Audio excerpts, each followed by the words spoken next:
Good evening. The Met Commissioner says his force must dramatically improve for Londoners. Sir Mark Rowley was facing a grilling at City Hall on how the force has been handling the cases of criminal officers.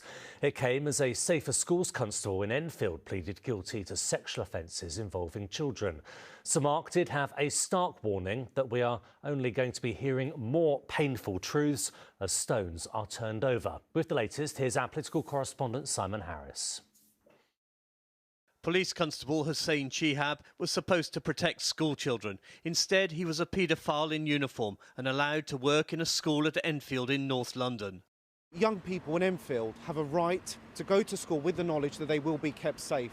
And what is absolutely sickening is that PC Chihab committed some of these crimes whilst he was a Safer School officer in our borough.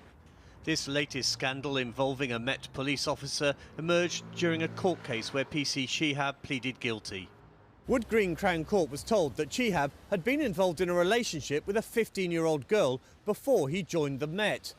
He then committed further offences after being assigned to work in a local secondary school as a Safer Schools officer.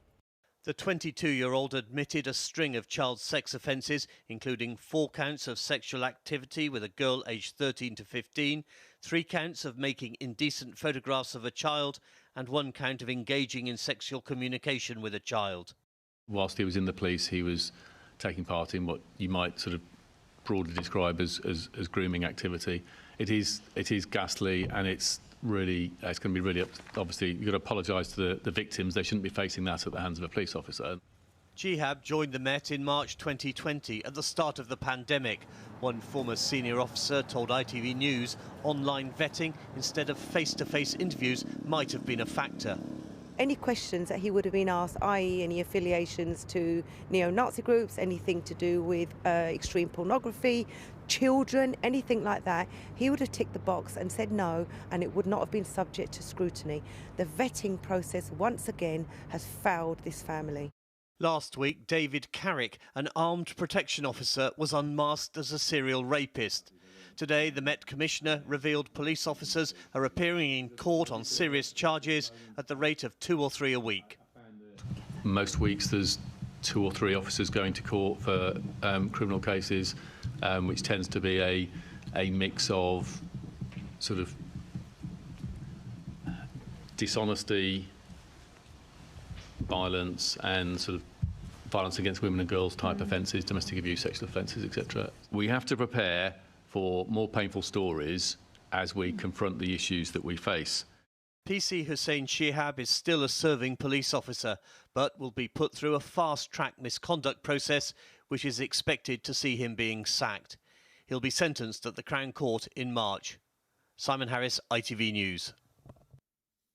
A 61-year-old man has been arrested on suspicion of assaulting the former Health Secretary Matt Hancock. The incident is alleged to have happened on board a tube train from Westminster. This is Matt Hancock, the murderer. Matt Hancock, you're a celebrity. Get you in prison. Get you in prison. Harassing? I don't think this aggression is appropriate. Oh, it's aggression, is it? It is, towards the London Underground. Oh, the London Underground. So you'll try everything, won't you? A drunk driver who was jailed for crashing into a pedicab and killing a passenger has had his prison sentence increased. Louis Balsazar Soto didn't have a licence and was over twice the drink-drive limit when he smashed into the pedicab at Elephant and Castle last year. A new law will be passed to allow a Holocaust Memorial Centre to be built next to Parliament. The site is controversial because it's a Grade 2 listed park. Campaigners successfully challenged planning permission at the High Court, but now the Prime Minister has intervened. And Hackney Council has signed off plans to ban most vehicles from 75% of its roads in a bid to tackle toxic air. It will mean bollards, planters and cameras will be put up to stop cars using small residential streets. Next, a mother from Waltham Abbey has told ITV News that she and her 9-year-old daughter are living in fear of being killed or seriously injured in their own home after at least 3 cars crashed into their property. On one occasion, Laura Lyons says they had not long been in bed when a vehicle came crashing through their living room wall. Now she's trying to get the council to put a speed camera outside, as Carolyn Sim reports. It was out of control and going too fast. when this car smashed into this house in Essex 3 months ago. It destroyed a family's home and left their nerves in pieces. I'm constantly on edge. The minute that I hear anything go past really fast, it just takes me straight back to that night. Something told us to go to bed early that night. My daughter was laying on that settee, our daughter was laying on that settee, and she would have died. And it's not acceptable.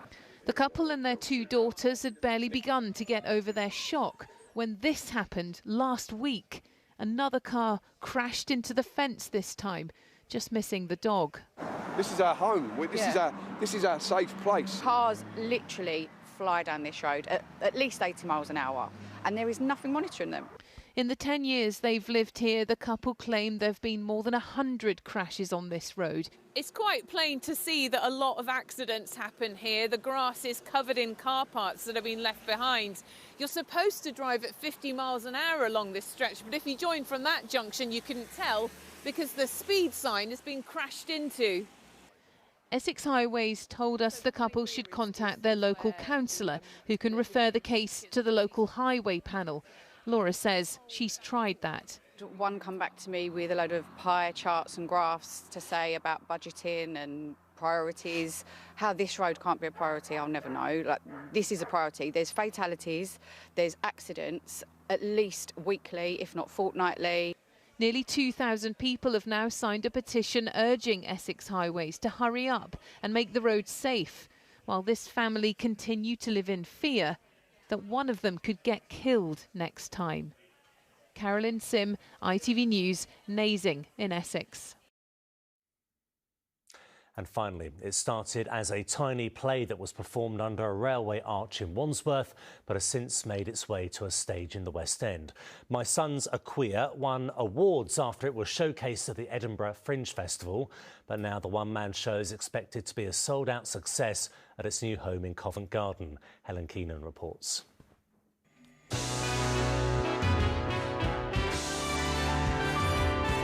First performed under a railway arch in Wandsworth, from humble beginnings to a West End hit. I'm putting on a show in my living room, all about my childhood.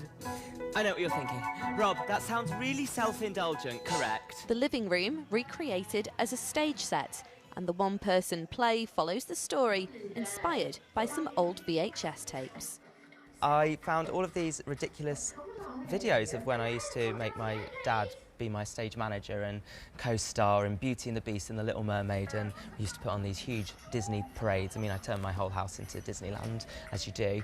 They really got involved, didn't they? We see these home videos in the show. Oh my goodness, they really mucked in. Whether they liked it or not, they had no choice whatsoever. Welcome to the show. My Sons Are Queer is both written and performed by Rob, commended not only for how funny it is, but how supportive his family are, telling the story of raising a queer child. We so often see queer stories in such a negative light, especially now. There's a lot of negativity going on, and I just wanted to uplift and create a happy show. Following a stint at the Edinburgh Fringe, the solo show returns to the West End tonight. I got my mum and dad on stage at the Edinburgh Fringe to say we were transferring to the West End.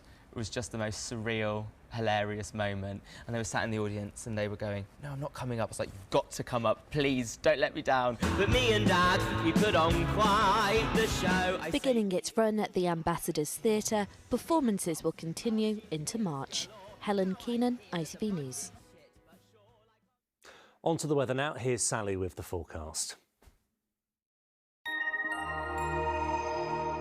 ITV London weekday weather is sponsored by Octopus Electric Vehicles.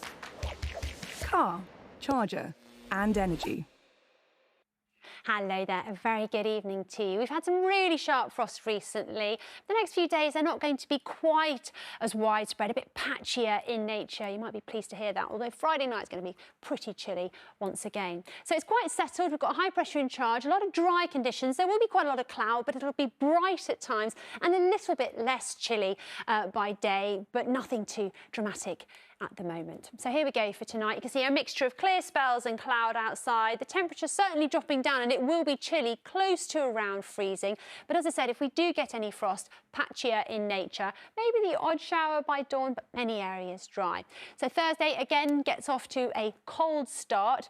Again, a shower here or there, but a pretty dry day for the most part. Quite a lot of cloud, but that cloud's a bit higher than today, and so not quite as murky. We should have some gaps in it for some brightness, if not a bit of sunshine to come through. And temperatures a degree up, highs of 7 or 8, but a little bit breezier out towards the east coast. And if you've got plans for the evening, well, it should stay fairly dry and chilly once again. So let's take a look at the outlook. Calm and settled, still cold, particularly at night, but warming up a touch into the weekend. That's it. Good night. Sleep well. ITV London Weekday Weather is sponsored by Octopus Electric Vehicles. That's it. We're back in Good Morning Britain for now, though. Thank you for watching and good night.